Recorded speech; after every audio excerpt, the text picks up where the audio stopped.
As we consider how Paul handled problems in the Corinthian church, we realize how his teachings should instruct us today. Many Christians today think more highly of themselves than they ought to think. They're filled with pride toward others as they consider themselves by the standards of the world. Churches all around the world today continually struggle with divisions and factions. Some even treat Christ's prophets and apostles, such as Paul, with disregard or even contempt. But Christ was not crucified and raised to new life for us so that we might take pride in what we have in this present age. As we listen to how Paul applied the heart of his theology to the Corinthians, he exhorts us, just as he did the Corinthians, to love one another and to live today with our hearts focused on what Christ will bring when he returns at the consummation of the ages. Problems in the Corinthian church were not only apparent in damaged relationships and sexual misconduct. A third major problem in the Corinthian church involved abuses in worship. We've already mentioned one example of these abuses in the mistreatment of the poor during the Lord's Supper. But this wasn't the only matter Paul addressed. 3 other abuses in worship also arose in the church at Corinth. Problems pertaining to gender roles, the use of spiritual gifts, and meat sacrificed to idols. In the first place, Paul was concerned about gender roles in worship. In the Corinthian church, men and women were conducting themselves in ways that dishonored each other and Christ in public worship. For example, one corrective Paul gave pertained to the use of head coverings during prayers. In 1 Corinthians chapter 11, verses 4 and 5, he wrote, "Every man who prays or prophesies with his head covered dishonors his head, but every wife who prays or prophesies with her head uncovered dishonors her head." Scholars disagree as to whether Paul was speaking of the use of prayer shawls or veils, or whether he was referring to hairstyles. There is also a lack of consensus as to the identity of the head that is dishonored. Some think head refers to that part of one's body, while others believe that Paul referred to the man's head, Christ, and the woman's head, her husband. But regardless of these details, the underlying issue is clear. Men and women were acting dishonorably in worship, in part by blurring the appropriate distinctions between the genders. In the second place, Paul also dealt with the abuse of spiritual gifts in worship.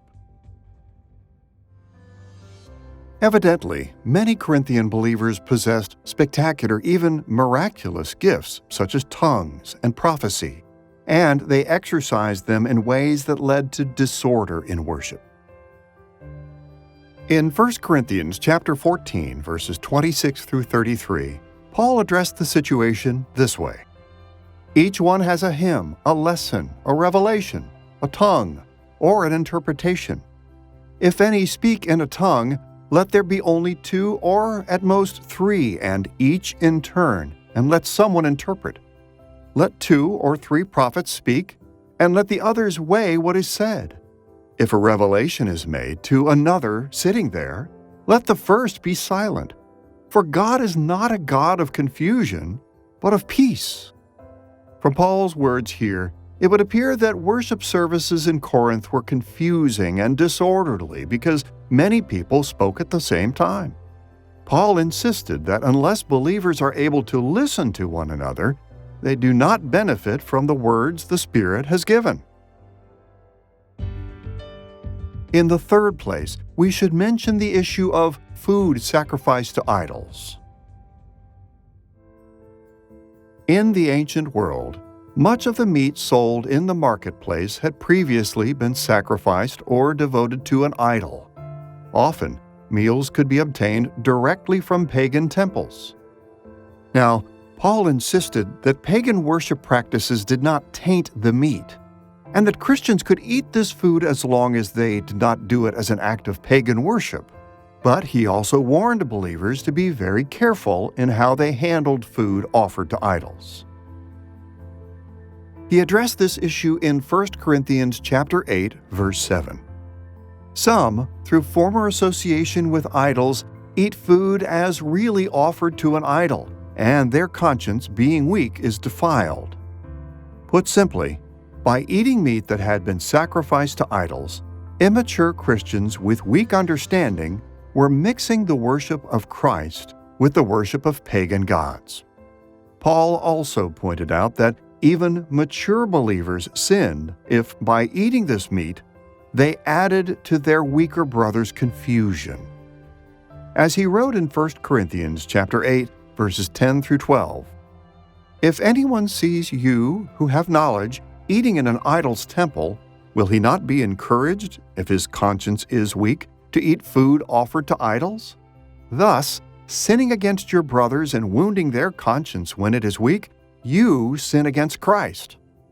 By failing to consider their fellow believers in this way, they were partly responsible for their weaker brothers' sins of corrupting the purity of worship. The same attitude of arrogance and spiritual superiority that had led to factions in the church, to lawsuits, and to causing controversy over meat sacrificed to idols, had also led believers to disrespect each other in worship. Not surprisingly, Paul's solution was not simply to stop the offending behaviors, but for everyone to change their attitudes toward each other. 1 Corinthians is a place where we learn a great deal about the Lord's Supper and its place in the life of the church. We are seated at the table of the Father, partaking of the riches of His grace together as the family of God. And to do that worthily, we do it with grateful hearts, with humble hearts, with an acceptance and embrace of one another, which was a real problem in the Corinthian church. And Paul's admonishing them through his teachings in 1 Corinthians 11 about the Lord's Supper, that they come to that table humbly receiving the mercies of Christ, expressing that in their attitude and disposition and conduct towards one another, thereby proclaiming Christ's death on our behalf, looking back to what He has done, looking forward to what He will do, and celebrating His presence with us in the supper. What an awesome gift we have in the Lord's Supper. In chapter 12, verse 1 through chapter 14, verse 40, Paul addressed problems related to the use of spiritual gifts. In chapter 12, he explained that the Holy Spirit did not give gifts to enhance the status of those gifted or as a reward to the righteous. Rather, He gifted people to edify others in the church. In chapter 13, which is often described as the love chapter, Paul explained that all spiritual gifts were to be used in love. And he made it clear that if gifts of the Spirit were not used in love for others, they were worthless. Then, in chapter 14, Paul rebuked the Corinthians for their disorderly worship services. He also gave instructions on how they were to restrain their use of gifts in public worship for the sake of others, including unbelievers who visited with them. Generally, we think of love as the summary of the whole law of God, but not as an element of eschatology. Nevertheless, while it is true that love is just as important in the present age as it is in the age to come, it's also true that for Paul, love was what we might call an eschatological virtue.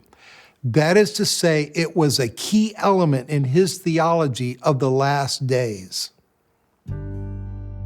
Consider Paul's argument about the abiding value of love in 1 Corinthians chapter 13, his famous love chapter. In verses 8 through 13, he wrote these well-known words, "Love never ends. As for prophecies, they will pass away. As for tongues, they will cease. As for knowledge, it will pass away. For we know in part, and we prophesy in part, but when the perfect comes, the partial will pass away. So now, faith, hope, and love abide, these three, but the greatest of these is love." As this passage indicates, Many aspects of life in the present age will not continue when the age to come arrives in all its fullness. Of all the spiritual gifts and Christian virtues that Paul mentions in this chapter, only love will continue to be manifested and treasured in the fullness of the age to come. We love now, and we'll love then. We are loved now, and we'll be loved then. Christian love now is our greatest participation in the blessings of the age to come. Actually, it is the chief expression of those blessings. But how did Paul apply the eschatological virtue of love to the problems in Corinth? Well, we've already seen a number of the ways he did this. For example, he encouraged those believers with greater knowledge to abstain from eating the food from idols' temples. In this way, they showed love to the weak Christians who might be encouraged by this behavior to engage in idolatry. Listen to what Paul wrote in 1 Corinthians chapter 8, verse 1. Concerning food offered to idols, we know that all of us possess knowledge. This knowledge puffs up, but love builds up. As we see in this passage, Paul's instructions about not eating idol food were firmly rooted in the virtue of Christian love. Paul also spoke strongly of love when defending his apostleship. For instance, in 2 Corinthians chapter 5, verses 14 and 15, when explaining why he ministered as he did, he wrote, "The love of Christ controls us, because we have concluded this, that one has died for all, therefore all have died, and he died for all, that those who live might no longer live for themselves, but for him who for their sake died and was raised." In other words, love compelled Paul to minister in ways that did not resemble those of the trained speakers and professional prophets. His desire, of course, was that all believers would come to love each other as much as they loved Christ. One of the most striking examples of Paul's application of the virtue of love to the situation in Corinth was in his instructions regarding spiritual gifts. Although the Holy Spirit had gifted the Corinthians in tremendous ways, the pride of those with more spectacular gifts, such as tongues, prophecy, knowledge, and miracle working, led them to devalue many who had less dramatic gifts. And one of the ways Paul hoped to remedy this situation was by pointing out that all gifts, spectacular and otherwise, are useless and annoying if they are not exercised in love. Cuando se trata del papel de los dones del Espíritu Santo, When it comes to the role of the gifts of the Holy Spirit in the church, the Apostle Paul insisted that the gifts of the Holy Spirit should be used for building up the church. We can see in various parts of the New Testament that we are told that the gifts of the Holy Spirit were not given for personal benefit, but they were given to edify the church. They should never view spiritual gifts as a mark of superiority over other believers. In 1 Corinthians chapter 12, the Apostle Paul corrected a situation that was reported among the Corinthians. They were all trying to have the more spectacular gifts of the Spirit. However, he tells them that there is a more excellent way, and that is the way of love. In other words, it is useless to have spectacular gifts if they are not exercised in love to serve the church, so that the church can grow in maturity through the exercise of these gifts that the Holy Spirit gave precisely for that very purpose. As he wrote in 1 Corinthians chapter 13, verses 1 and 2, "If I speak in the tongues of men and of angels, but have not love, I am a noisy gong or a clanging cymbal. And if I have prophetic powers and understand all mysteries and all knowledge, and if I have all faith so as to remove mountains, but have not love, I am nothing. Prophecy, tongues, supernatural knowledge, and miracle-working faith all seem impressive when evaluated from a worldly point of view. But in reality, they are given for the spiritual benefit of believers. not for their worldly value or experiential pleasure. Unless they are used lovingly, spiritual gifts do not confer spiritual blessings. Here again, we see how Paul's emphasis on love was a practical application of his eschatology. The many spiritual gifts in the church demonstrated that the age to come had begun, but only when these gifts were used in love did they mitigate the suffering of the present age by enabling the church to participate in the blessings of the age to come.